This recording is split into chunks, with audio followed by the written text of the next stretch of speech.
This Torah class is brought to you by TorahAnytime.com. Bruchim Abam to Kal Igad Perka, Parshas Seitzei.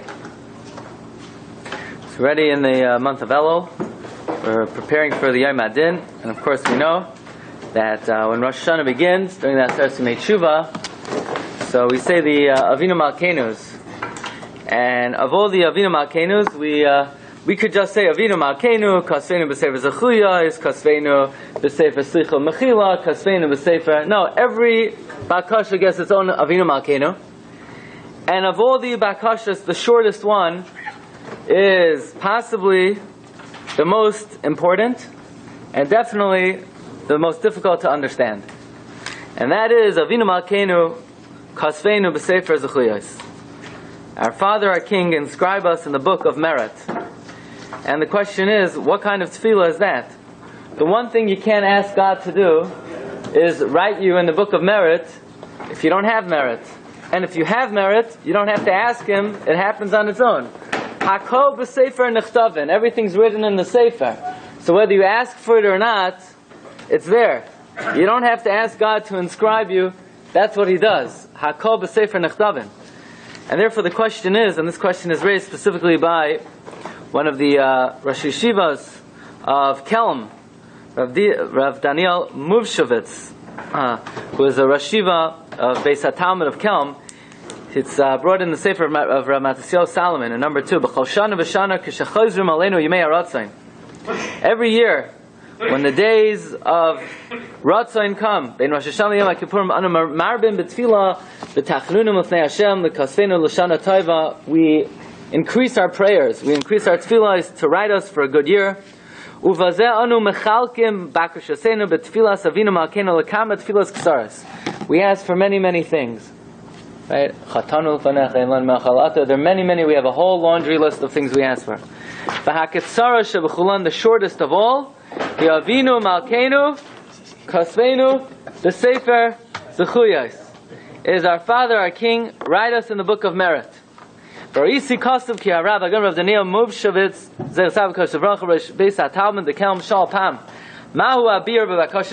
mean? We did good deeds. They're already written.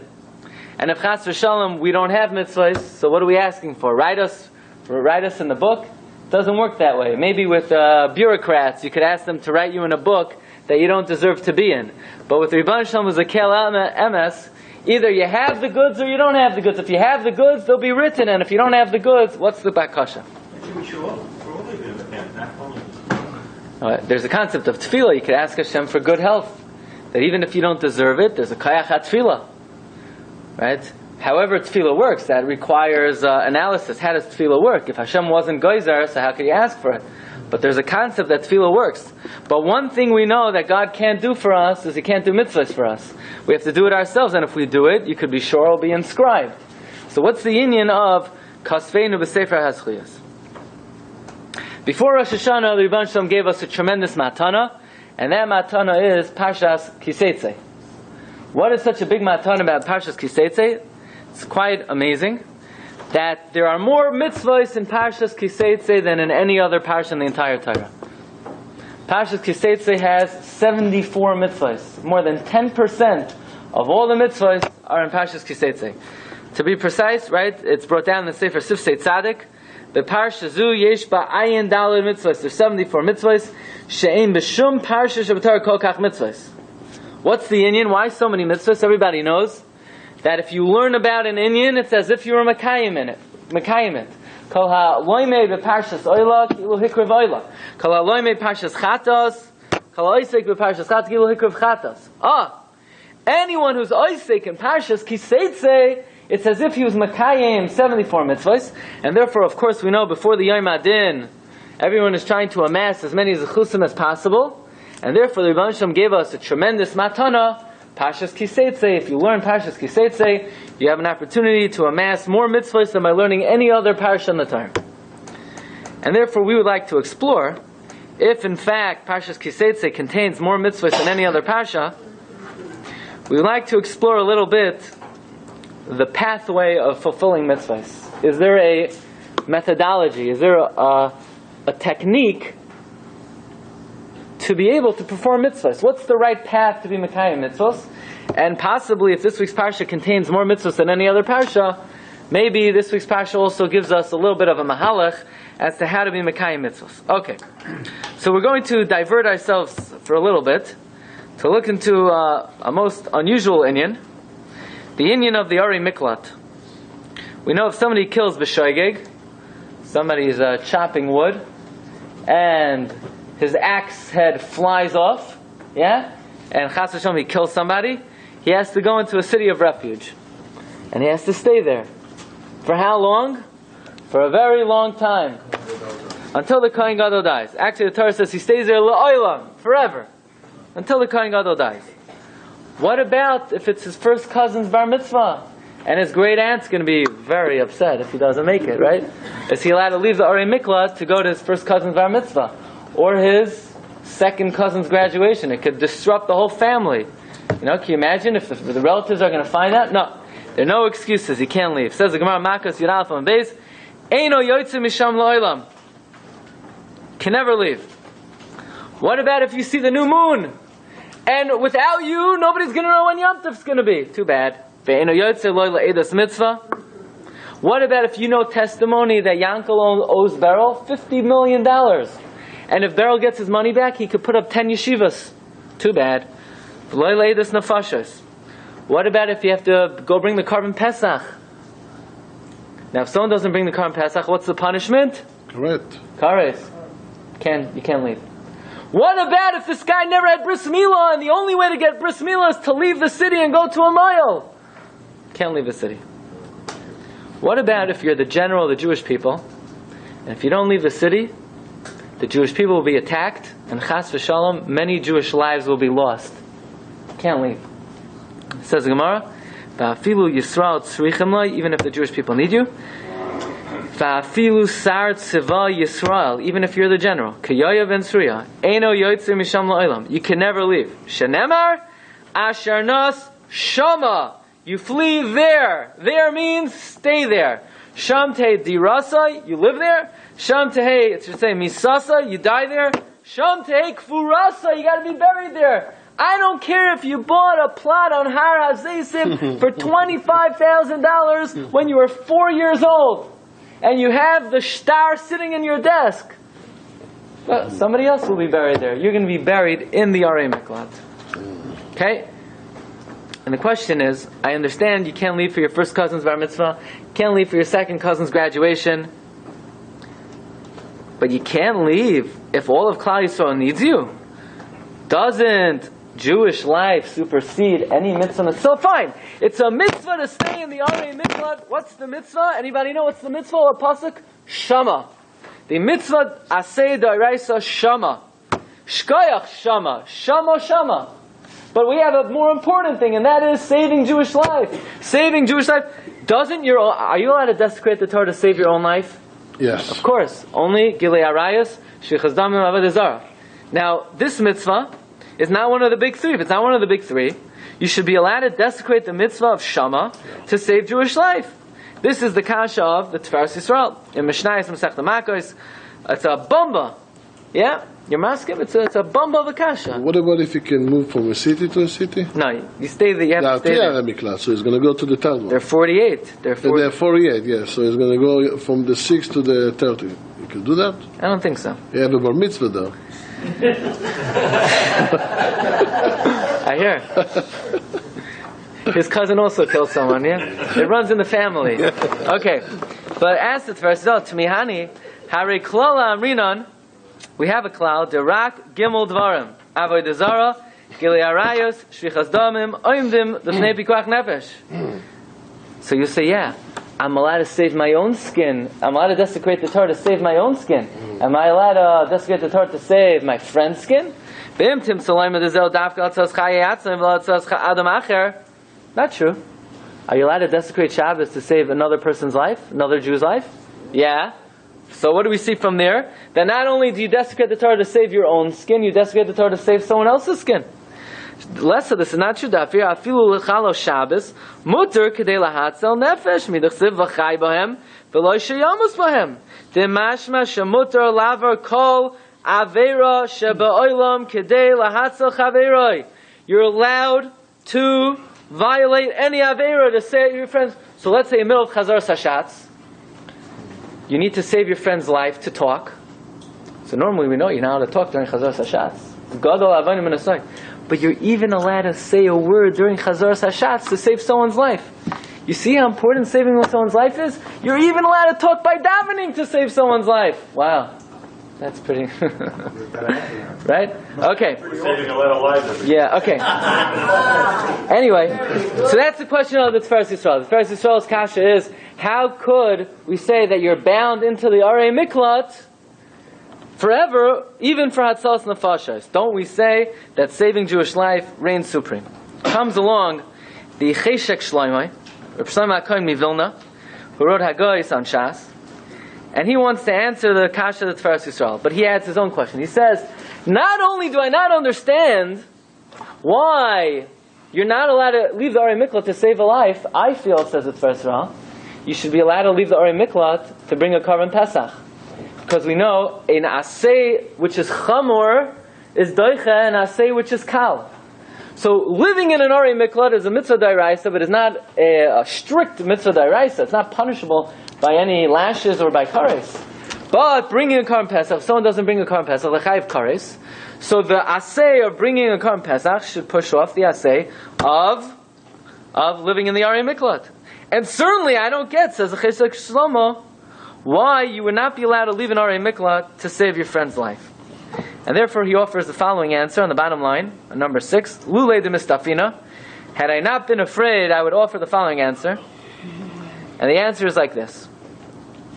Why does the Gemara say, Eino yoytze misham le'olam? He doesn't live there he doesn't leave forever. Ve'eino yoytze loy la'edos mitzvah, v'loy la'edos mamon, v'loy la'edos nefashos. What does it mean, le'olam? Forever? It's not true forever. When the Kohen Gadol dies, he's allowed to leave. So why would the Gemara say, Eino yotze misham le'olam? It's not true. Says the Cheshek Shlomo that he offers a big chiddush. You know what le'olam means? You're allowed to leave to give testimony. You're allowed to leave to bring a Karban Pesach. You're allowed to leave to be Ola Regel. And you're allowed to leave to save people's lives.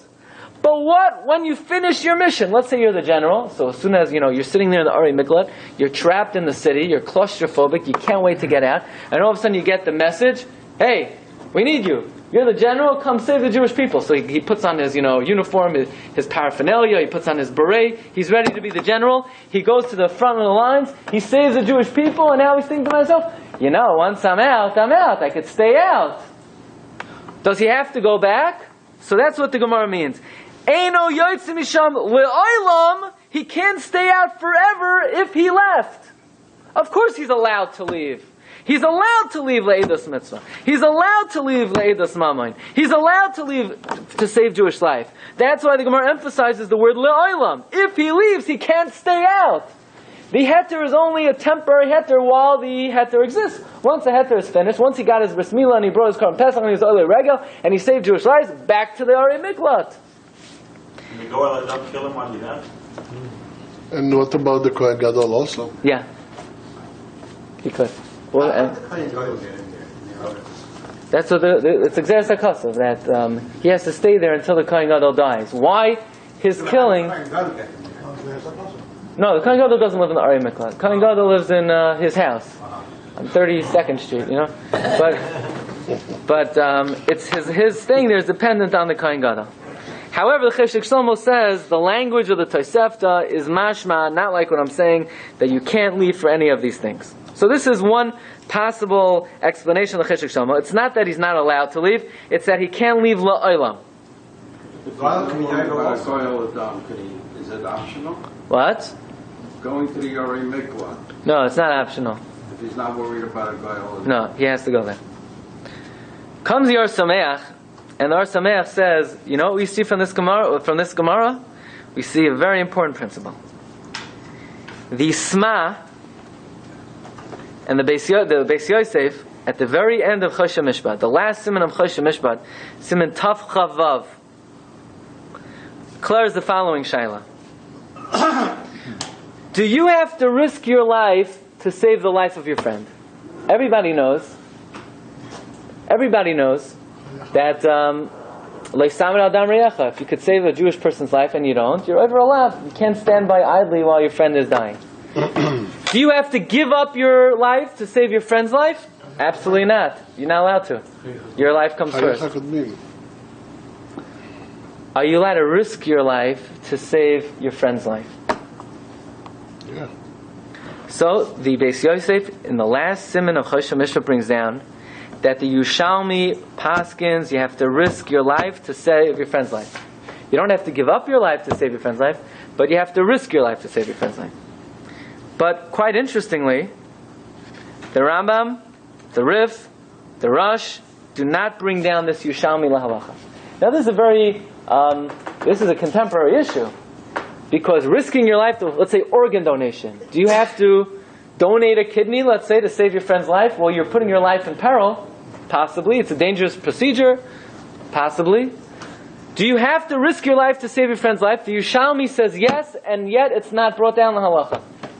Why not? The Pischei Tshuva says, because even though the Yerushalmi holds that you have to risk your life to save your friend's life, the Bavli disagrees, and the Bavli says you don't have to risk your life to save your friend's life. The only problem is, we don't know where in the Bavli does the Bavli say you need to risk your life, you don't risk your life to save your friend's life. Where in Talmud Bavli does it say you don't risk your life to save your friend's life? Comes along the Ar Sameach. What? Oh, good. Very good. The Netziv in the Hemek Davar says the Raya is from that Gemara, because you get to drink the water. What's the Gemara? Go to the desert. The Gemara is talking about two people went to the desert, and one of them has a flask of water, and there's only enough water for one of them, right? So Ben Petura says they both drink the water. Even though they're both going to die? Even though they're both going to die. Why? Because maybe if they both drink it, you never know, maybe they both could be saved. In other words, it will prolong both of their lives for a small amount of time, and this way, maybe, you never know, maybe they both could be saved. But says Rabbi Akiva says no, you drink the water. Why?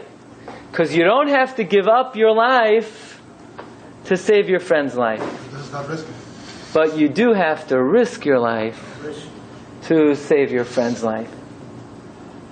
There is a difference. But I always said that it's not a raya from that Gemara. The Netziv does bring that raya, and the Seitzei Eliezer quotes it. But I don't see the raya, because in that case you're not saving your friend's life. Because he's not. If you split it, prolonging it, Rebbe. Right? You're prolonging but you're not saving it. So maybe only in that case you don't have to risk your life to prolong your friend's life, but maybe you have to risk your life to save your friend's life. Okay, but that's not today's discussion. But that Gemara is an important Gemara in that sugya. Says Ar Sameach, you know how we know the Bavli holds that you don't risk your life to save your friend's life? Gemara Makos Yidalef on the days this Gemara. You know why this guy, if he's in the Arei Miklat, he does not leave to save the Jewish people? Because if he leaves, the Gold Adam could kill him. So he doesn't have to risk his life to save someone else's life. You know why he stays there even if he's a Sartsava Yisrael Kiyoyev and Tzruya? Because if he leaves, he's putting his life in peril. So what? He shouldn't put his life in peril to save the Jewish people? No. You don't risk your life to save the life of another Jew. Your life takes precedence. Even your Safek life takes precedence over somebody else's Vadai life.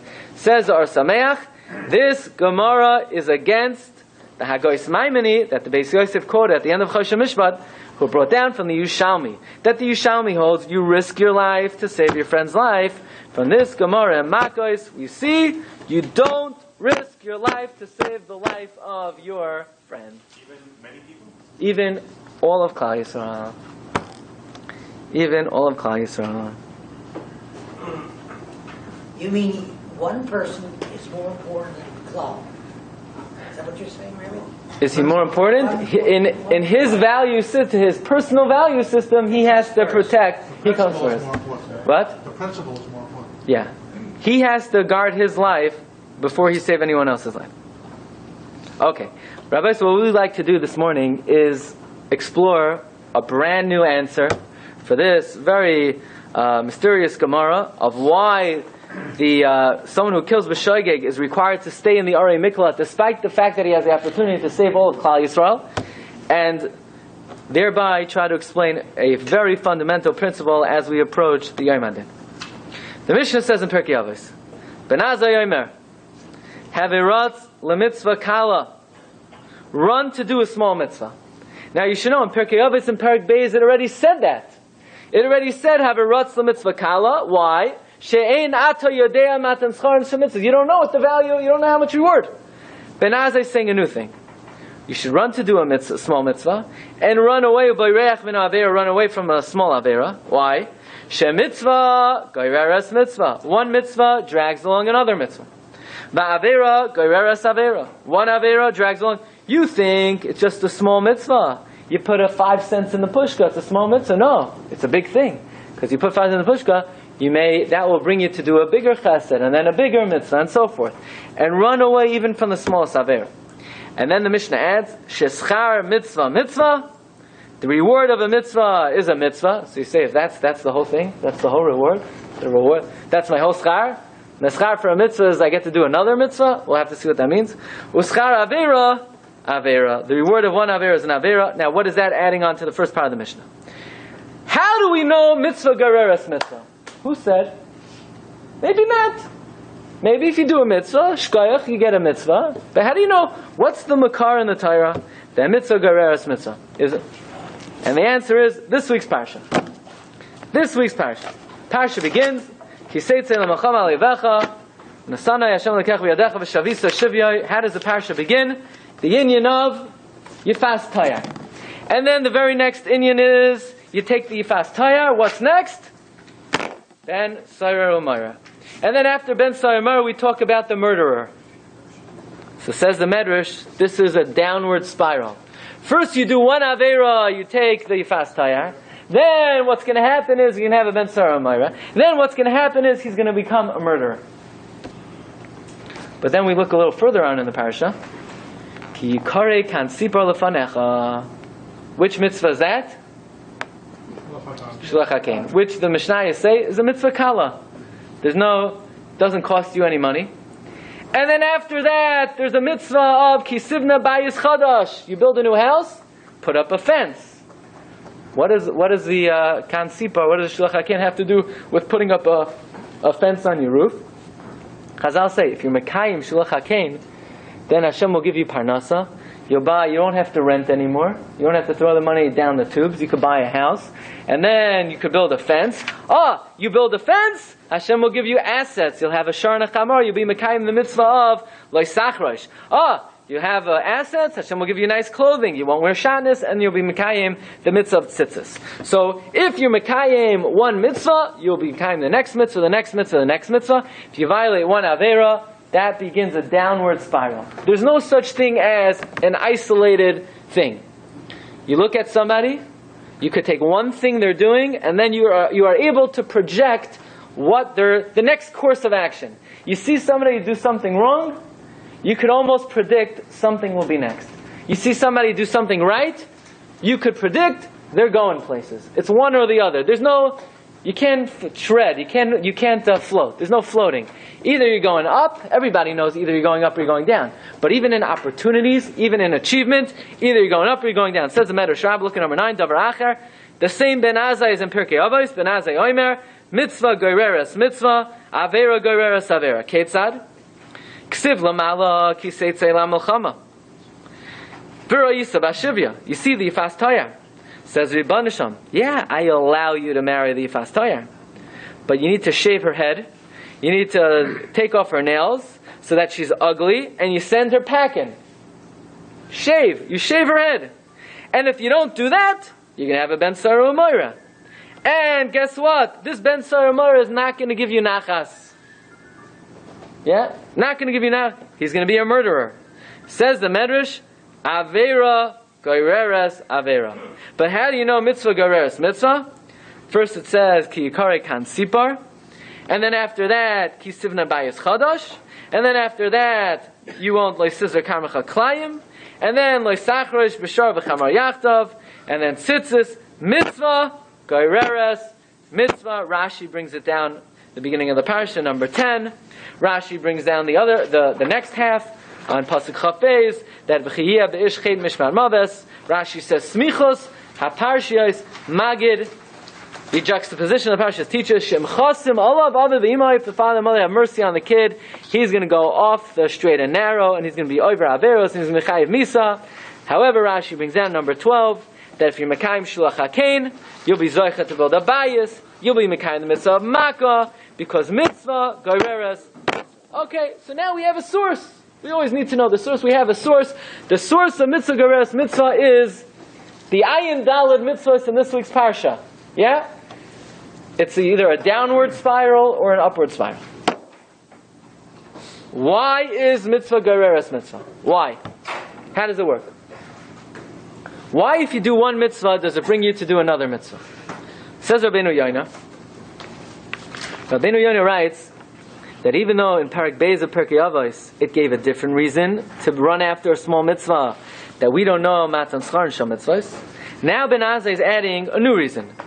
And the reason why you have to run to do a small mitzvah is because it will bring you to do another mitzvah. Says Rabbeinu Yoina, this is not magic.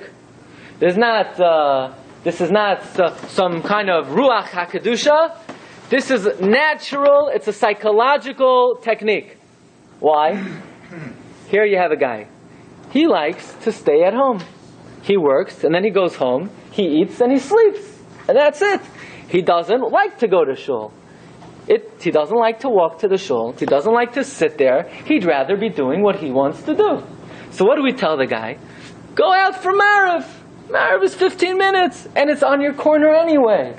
He says, Marav, I'd rather be home sitting on my couch. So he goes out to a Marav. So he trains himself to do something that he doesn't want to do. He trains himself to give up his own time and his own desires to serve Hashem. So next time, we tell him, why don't you come to a Shachris on a Tuesday? There's no laning anyway. It's much quicker. Oh, but now I have to wake up early in the morning. Okay, I went to a Marav. I could go to a Shachris. Once you went on a Tuesday, maybe you could come on a Monday. And that's the process. It's a natural process. This is Rabbeinu Yoina. Ba'asois on the third line. Ba'asois ha'adam mitzvah ketana pam achas hu miskarev es Hashem. He comes closer to Hashem. Umargel es ruchay la'avaydasai. He trains himself to serve Hashem.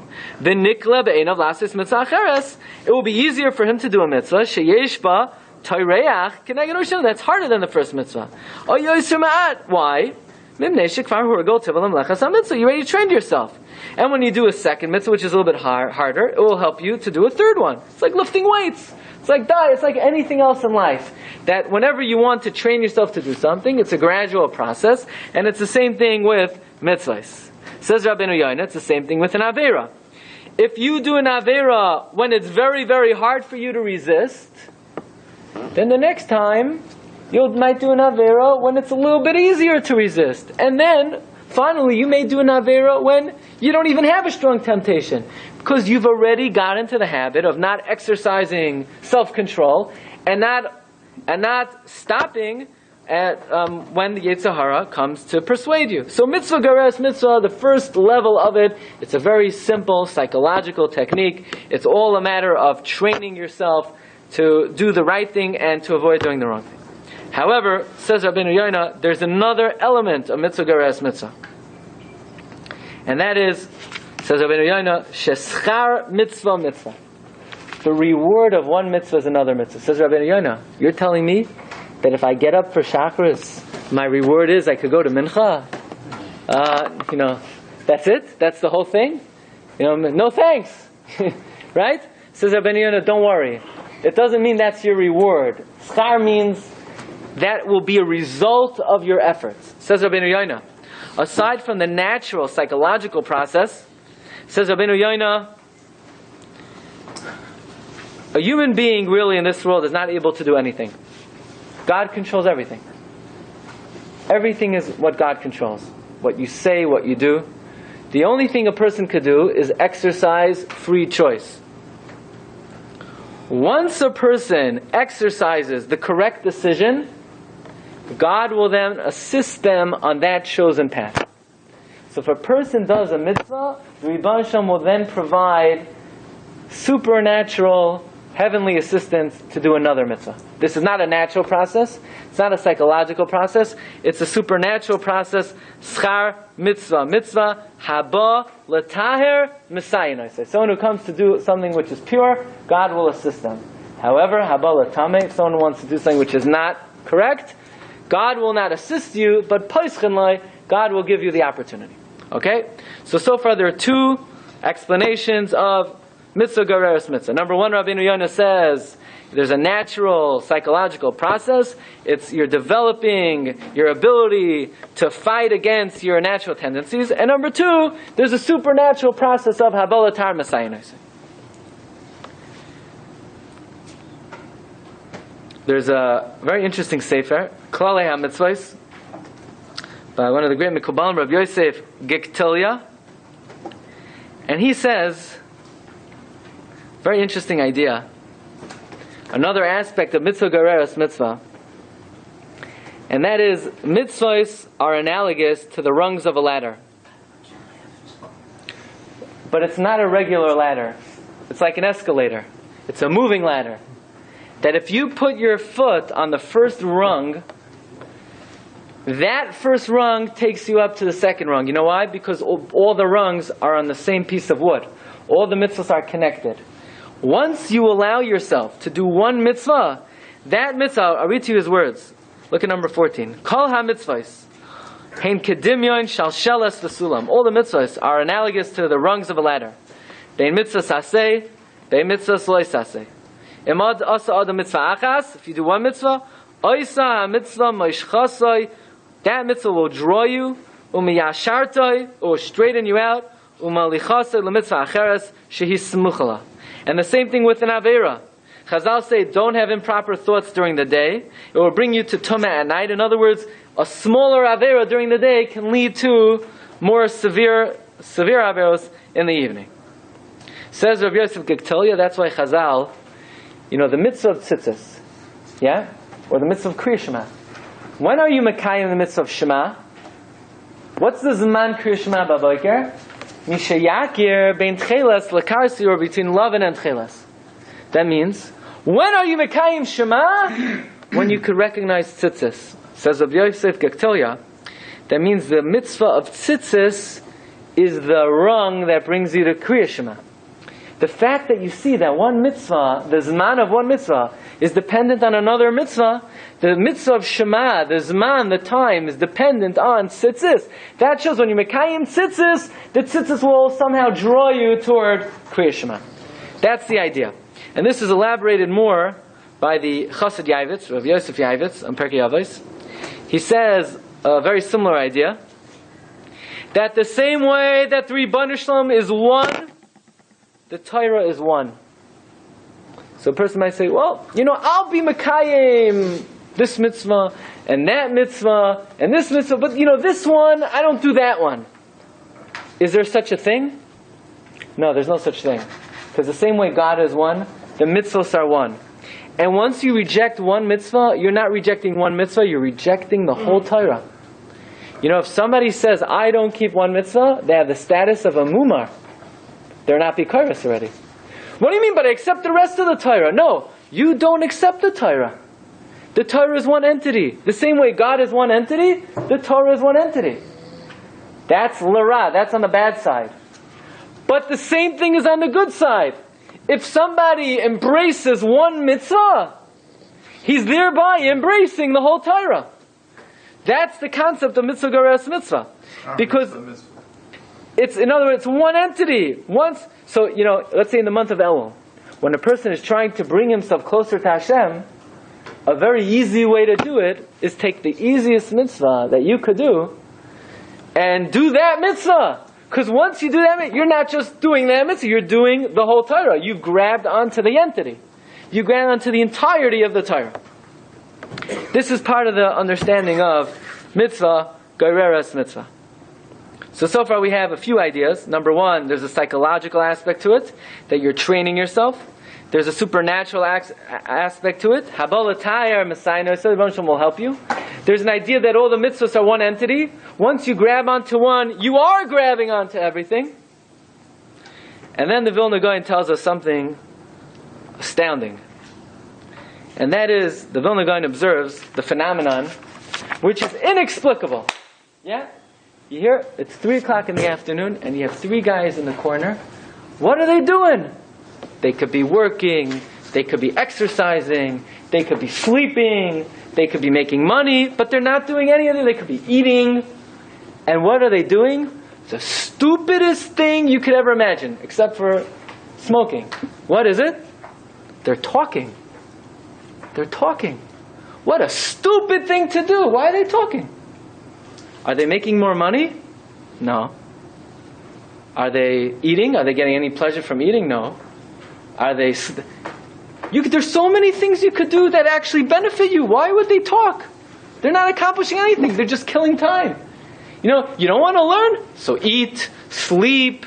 There are a lot of pleasures. Why are they talking? What? It's like temporary suicide.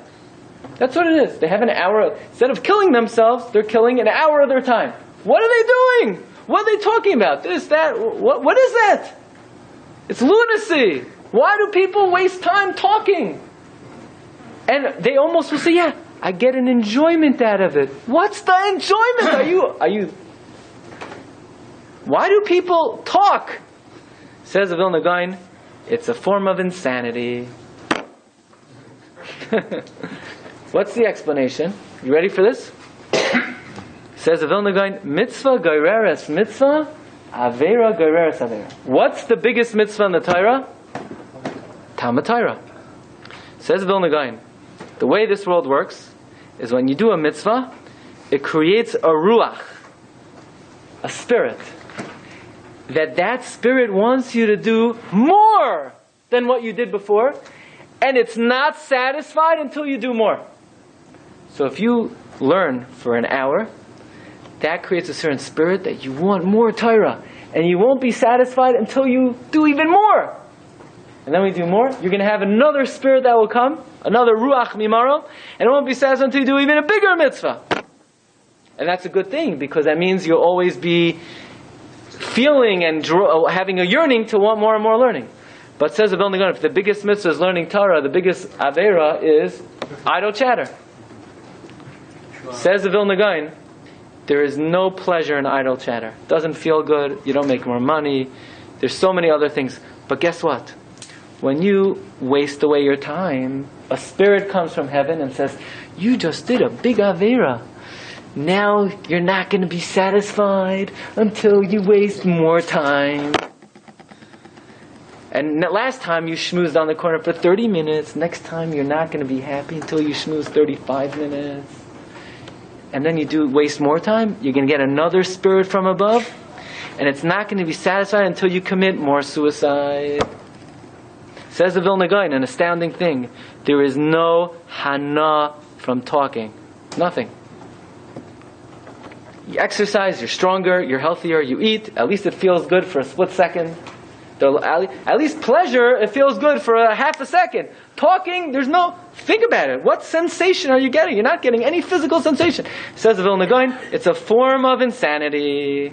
Talking is a form of insanity. It's even worse than that, because when you're talking, the guy isn't even probably listening to you. After you finish the conversation, you probably forgot what you even said. What? No. Okay, I hear. You probably even forgot what you said, you know? Okay, says the Vilna Gaon. By the way, the Chafetz Chaim brings down this Vilna Gaon in Shmiras Halash, and he says that Neged habali latzen v'yeshakonos, the people who scoff and mock and sit on the corner, she'ein lohem tavas olam hazeh. They don't, in number 18, they don't have any hana. There's no desire. Ela halatzain chamdu lahem. They desire to waste time. Ki rucham leinacha. Their spirit doesn't rest. V'loy shakata, and is not tranquil. Ad sheyedabru divrei latzain, until they speak more nonsense. Umizeh lohem nachas ruach. Vehatam Mipnei shebechol davar sha'adam oiseh noisim loy ruach mimaroim. Whatever you do, there's a spirit from heaven. And it helps you do more. V'zeh harevach, and that v'zeh haruach, and this spirit eino nach, does not rest. V'shaked ad she'oise oy dvarim kein, until you do more. V'unenamem, and it gives that spirit joy. Umizeh yesh lanachas ruach hein b'dvar mitzvah oy b'dvar avera zokt v'goin zehu avera goyreres avera u'mitzvah goyreres mitzvah. Now, don't think it's hopeless. You could stop the cycle. Person did an avera, you do tshuva, and you turn the cycle in the other way. But there's a force you're up against. But you're not up against a brick wall. But nevertheless, you are up against the force. Now, the bigger the avera, the bigger the ruach. The bigger the ruach, the more you have to satisfy the ruach. The same thing with the mitzvah. Says the Goin, 2 lines down. The greatest mitzvah is limud Torah. The biggest avera is dvarim b'telim and leitzanos, which is hefach Torah. That's why a person enjoys dvarim b'telim. You ever go, oh, that was a geschmacka conversation. Really? Which part of your body? Where was the sensation felt? In your tongue? Really? Well, maybe you need to be institutionalized. What is says the guy, you know why a conversation is geschmack? Because more than any other avera, the biggest ruach is to speak dvarim b'telim, and when you do it, you've satisfied the Yetzer Hara, the biggest Yetzer Hara. That's a frightening thought. So Rabbi said, we've explored now a number of levels of mitzvah gareres mitzvah. There's a natural level, a psychological level. The Rebbeinu Shalom assists you. All the mitzvahs are one. You keep on satisfying a bigger and bigger ruach. We would like to offer a very important dimension of mitzvah gareres mitzvah, perhaps the most important of all. You build a new house, yeah? You build a makkah, says the Torah, don't be a murderer. If you don't put up that fence and someone falls, you will be responsible for their death. Look at number 19. Kisivne bayis chadash. You build a new house. V'yasisa ma'akel legagecha. Make a roof. V'loi tasim damim v'eisecha. Because don't put blood in your home. Don't be a murderer. Why? Ki yitbal hanoifel mimenu. Because the falling one will fall. Hanoifel. It doesn't say someone may fall. It calls him Hanoifel. As if the one who fell, past tense. He fell already. What do you mean he fell already? We're telling you to put up the fence so someone doesn't fall. Why does the Torah call him Hanoifel? Why do we refer to him as if he already fell? Zakt Rashi. You know why we refer to him as if he already fell? Because really he was supposed to fall. Misheshes imei bereshis. It was already decreed upon this guy that he would fall. So if it was already decreed upon him that he would fall, what do you want from my life? I should put up a fence? Even if let's say I don't put up a fence, and the guy falls. It's not because I didn't put up a fence. Because it was decreed upon him that he was going to fall anyway. And here's the guy. He says, I should protect my fence? From who? From this guy. This guy I see on his forehead. It says on his forehead that God decreed from the 6 days of creation that he was going to fall. So it's not my fault that I didn't protect my roof. He was supposed to fall. Says Rashi, Roi zel lipal. He was supposed to fall. V'afal pike, nevertheless, the death came about through you. Why? Lo tiskalgel misasai al yadcha. Don't be the cause of his death.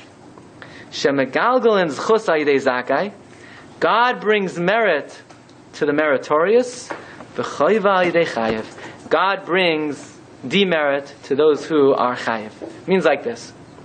This guy was supposed to fall anyway. He was destined to fall. There's a decree on him that he should fall. But who's going to be the agent?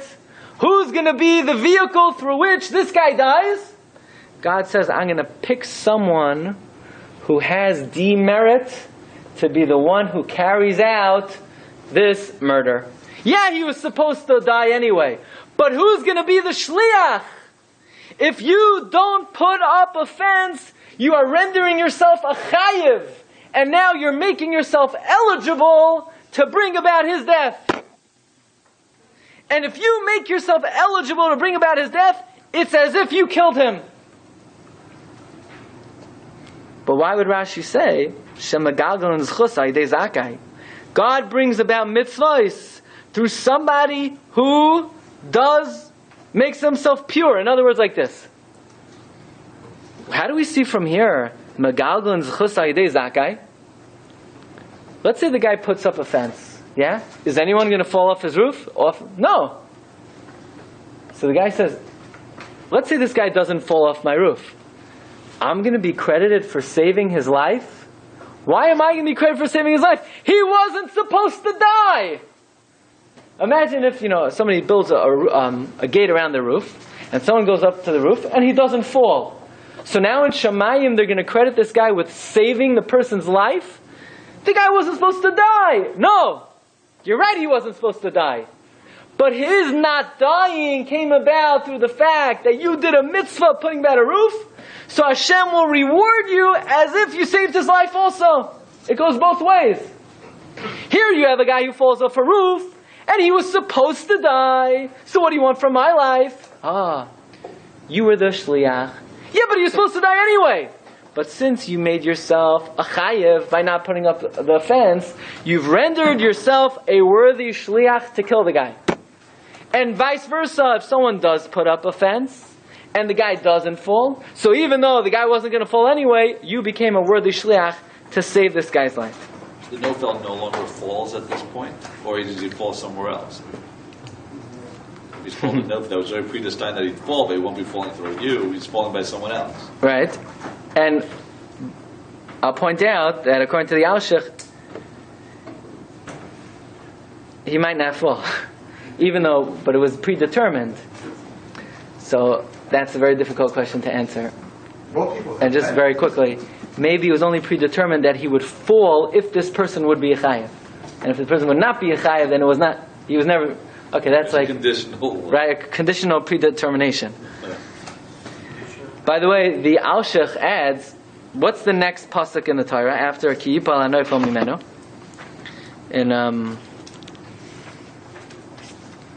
It says, Lo sizra karmecha kalayim. Don't plant your vineyard klayim. Don't plant wine. Don't plant grapes next to wheat. So imagine if somebody came in and to give a shiur. Okay, today I would like to talk about two topics. Topic number one, I want to talk about putting fences on your roof. And topic number two, I want to talk about planting grapes and wheat in the same field. Not very thematic. That's not going to pass here in Kol Haligro the Pirka. We expect one thematic shiur. And yet in the Torah, two inyanim. Put a roof around your fence, and don't plant klayim in your field. And especially the fact, there's a samach before the inyan of the fence, and a samach after the inyan of the vineyard, indicating there's a connection. They belong together. I can't possibly think of two things that are more relevant to each other. Says the Alshich, they're exactly the same thing. Well, is there anything wrong with planting grapes? Beautiful thing to do. A Jew is allowed to plant grapes, right? Is there anything wrong with planting wheat? No, it's gewaldic. But you can't do it together. Well, wait a second. Nothing wrong with grapes. Nothing wrong with wheat. So then the two together should be a mitzvah. No, it becomes an avera. Why? Because only God knows that this is a bad combination. Says the Alshich. It's the same thing. This guy, there's a decree on him that he should die. But maybe he wouldn't die because he never met that combination of factors that are getting him.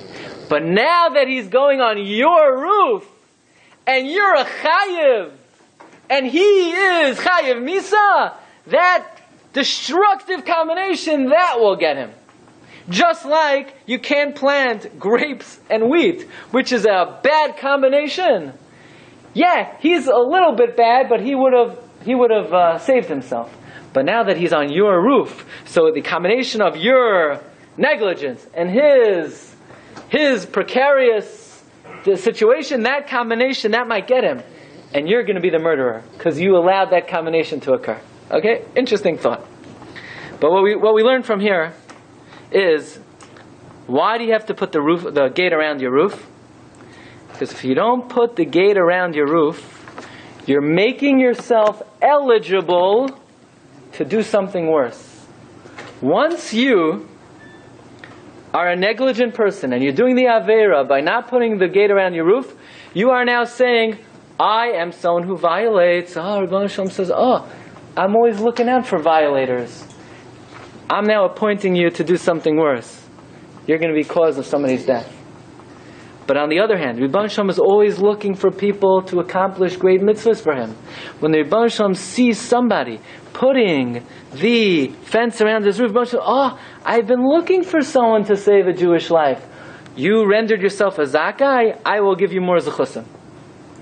So it would come out that I think we see from here another dimension of mitzvah gereres mitzvah. And that is, everybody would like to be mekayim, great mitzvahs for Hashem. No question. Who doesn't want to have big zechusim? But not everyone is given the opportunity to gain big zechusim. The Rebbeinu Shalom is looking for people to bestow upon them big zechusim. If you do a small mitzvah, the Rebbeinu Shalom says, you're a zakai. I will now give you opportunities to mekayim more mitzvahs. You've rendered yourself a worthy shliach. So if, let's say, a person is mekayim the mitzvah of shiluach hakein, which is a relatively easy mitzvah, it's not your bird, you just happen to come across it, and you do the mitzvah, Rebbeinu Shalom says, I've been looking for people who I would like them to mekayim a greater mitzvah of putting a fence around the roof. Now I'll give you money, you'll make a house, and I'll be mezaking you with the mitzvah of makkah. You did that mitzvah? I've been looking for people to give more assets to. This way I'll give you a shar and a chamar, now you give mekayim. In other words, when you do a mitzvah, you are rendering yourself eligible for a greater achievement. Hashem sees you and says, you're the kind of person that I would like to give more opportunity to. It's not just one mitzvah draws you to the next mitzvah. That's also true. It's not just psychologically, if you do one mitzvah, it'll be easier to do another mitzvah. There's another thing. Not everyone has opportunities to do mitzvahs. If you do one mitzvah, God will then select you. You've been selected. You have rendered yourself eligible. You need to be eligible to do mitzvahs. You need to be zoicha to do mitzvahs. Says Rabbeinu Yoina in the Sharei Tshuva, very important words. That as much as a person wants to do tshuva, and wants to erase their sin, and wants to eradicate their sin, and wants to cleanse themselves, for tzaddikim, that is not enough. Now here you have a tzaddik. Chas v'shalom, he once spoke Lashon Hara. Fine, so he did tshuva, he had charata, vidui, aziva sachet, and his neshama is white like it was before. But does the Rebbeinu Shalom still love him like he loved him before? Maybe not.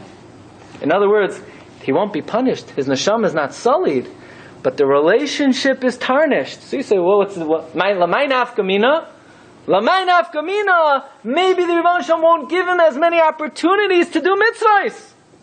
For example, let's say you have a friend, and your friend snubbed you. Yeah? You invited him to the wedding, and he blew you out, he didn't come. And he came, he apologized, I can't believe it, I misplaced it, and you forgave him, no problem, you don't have any, but you're not going out with him once a week anymore. You used to really enjoy his friendship. The friendship is not there. You don't have there are no hard feelings, you don't hate him, there's no sinna, but the relationship is not there. You don't enjoy his presence the way you once did. Says Rabbeinu Yoina, for a tzaddik, tshuva alone is not enough. The tzaddik wants to regain the favor of Hashem, where the tzaddik feels Rebbeinu Shalom still wants him, and the Rebbeinu Shalom wants his mitzvahs just as much as before the Avera. Look in the Sharei Tshuva, look at number 24. V'oid yispalo ba'al tshuva. A Baal Tshuva should pray, El Hashem, limchais ka'av pishav, to erase his sins like a cloud. V'cha'anan chatoisav, But more than that, the Baal Tshuva should pray that Hashem should want him. V'yirtzeyu, and he should find favor in Hashem's eyes. V'yeyaser lo, he should be entreated by him. Ka'asher lo chata, as if he didn't sin. Look on the next line. Ki yitachein, it's possible. Liyos ha'avayin nislach, for a sin to be forgiven. V'nifta min ha'yisurim, and you're redeemed from any punishment. Umikol gzera, in any decree. But ve'ein la'Hashem chayfetz b'ay, God doesn't want you. U'mincha lo yirtza miyadai, God says, you know, it used to be, before you sinned, I used to like when you did mitzvahs. I desired it, and I gave you opportunities to do mitzvahs. Now that you sin, no problem, your neshama is clean, and when you get upstairs, you won't be punished, and I won't give you hardships in this world. But you know what? I don't get the same enjoyment from your mitzvahs that I once did, and therefore maybe I won't give you the same opportunities. So therefore, it's not enough to do tshuva. You have to pray to Hashem that Hashem should desire you like before the Aveira. V'savas hatzadikim, it is the desire of the righteous. Min ha'hatzlachos, one of the greatest successes in this world.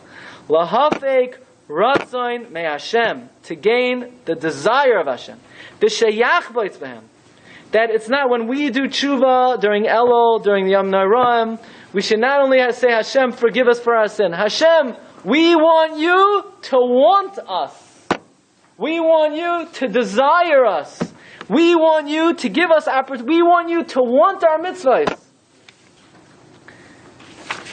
So I found in the Aruch HaShulchan an idea. I don't know when the last time I found such a revolutionary idea was. The Aruch HaShulchan writes in Choshen Mishpat that here you have a guy who killed b'shoigeg, and he has to go to the Arei Miklat. Yeah? And now he has the opportunity to save Klal Yisrael. And we say, don't go, stay put. What do you mean? Don't we say that saving Jewish life supersedes any Avera in the Torah? So yeah, it's an Avera to leave. But it's more important to save the Jewish people. Says Aruch HaShulchan, if this guy became eligible, why did he kill b'shoigeg? He killed b'shoigeg, right? He didn't want to. Was it his fault that he killed b'shoigeg? Says Aruch HaShulchan, well, if he killed b'shoigeg, why would God have allowed him to be the instrument of killing somebody? It must be somehow he made himself eligible.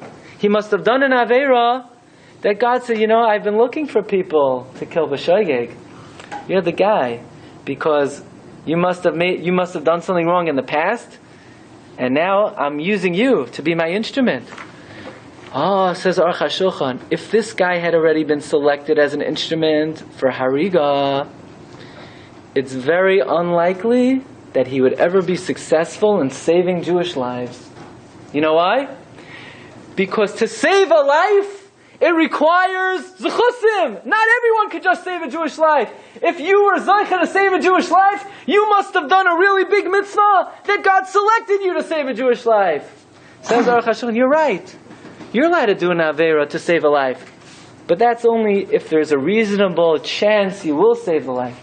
But this guy, we have the right to assume that it's highly unlikely he'll save a Jewish life, because he has already has a track record that God has used him l'chayiv. He must have been a chayiv. Now you want to bring megalgal zechus through him? It's not too likely that he'll be successful. It almost sounds like, Ruach HaKodesh. How could we know whether he'll be successful or not? And yet the Aruch HaShulchan is saying that based on this principle of megalgal zechus ha'yidei zakai v'chayiv ha'yidei chayiv, that Chazal have a right to say that even though you're the general of the Jewish people, and you're the smartest strategist, and you're the wisest general, and it would seem like you're the most likely candidate to spare the Jewish people, but in the mechanism of heaven, you would be a very unlikely choice for God to select you to bring about the salvation of the Jewish people. And therefore we say, stay put, we'll select somebody else. So we're learning from here is that to be Mekayim a mitzvah, you need a zechus to be Mekayim a mitzvah. If, let's say, you go and if you came here this morning You must have done a very big mitzvah the day before to be Zeicher to come here. Not everybody was Zeicher to come here. I'm sure there are people that didn't make it here today. They didn't have the zchus to make it. If you made it today, that means your grandmother prayed very good for you. Or you did a good mitzvah yesterday that God said, you learned for a few minutes yesterday. Or you did a chesed yesterday. I'm looking for people to select them, to be mezakeh them in an hour of learning. You know what an hour of learning is? Well, think about it this way. 1 minute of learning is more than 120,000 mitzvahs. 1 minute of learning is more than 120,000 mitzvahs. Why? Because every minute you can learn 200 words. Every word is connected, all 613. So 200 times 613 is, I think, over 100,000, right? So 10 minutes of learning is over 1 million mitzvahs. And 60 minutes of learning is more than 60 million mitzvahs. So you think you could just get 60 million mitzvahs just like that? You must have been Megalgan Zchus Al Yedei Zakai. So therefore, says Rav Daniel Movshovitz, Rashiva of Kelm, that when we come before the Ribbon Shalom on Rosh Hashanah, we say, Ribbon Shalom, I am ready for you. I would like to be the person that you are mezakeh in mitzvahs. Avinu Malkeinu Kasveinu L'Schuyos. Write me in that book. Ribbon Shalom, you have a book. And in that book it says the names of all the people that are eligible to be given opportunities to do mitzvahs. I want to be in that book. Not I want you to write. Of course, either you do mitzvahs or you don't do mitzvahs. But the question is, who is given the opportunity to do mitzvahs? And that's the bakasha of Avinu Malkeinu Kasveinu L'Schuyos. Look at number 26. The Heishav Huzal. Ki ha-bakasha hi. The bakasha is al haba, in the future. Sheyiten lanu Hashem Yisbarach zechuyos. That God should give us merit al pi haklal. Shemagalglen zchus ayidei zakai. We're asking Hashem to give us chus through this principle. V'anu oimrim l'fnei Hashem Yisbarach. Im yesh lecha iza shlichus l'dvar toiv. If you have any big jobs to do, Hashem, big mitzvahs to do, God, I'm putting myself on the list. I want to be the person you select. Da lecha shani tamid muchan umezuman. I am ready. I am prepared. Liya shliach. V'ani mevakesh shetatricheni l'davar zeh. I want to be the one. Says Rabbi Meir Solomon. We're not just talking about zchus harabim. Every mitzvah is a zchus. To do a mitzvah, you need zchusim to do a mitzvah. And really, therefore, of all the bakashos that we ask Hashem, the one that affects us for all eternity is the bakasha of Avinu Malkeinu Kasveinu L'Schuyos, that we want to be eligible, we want to be roi to mekayim mitzvahs gedolos, and with that we should be zocheh to aksiv chsimat taiva. You've just experienced another Torah class brought to you by TorahAnytime.com.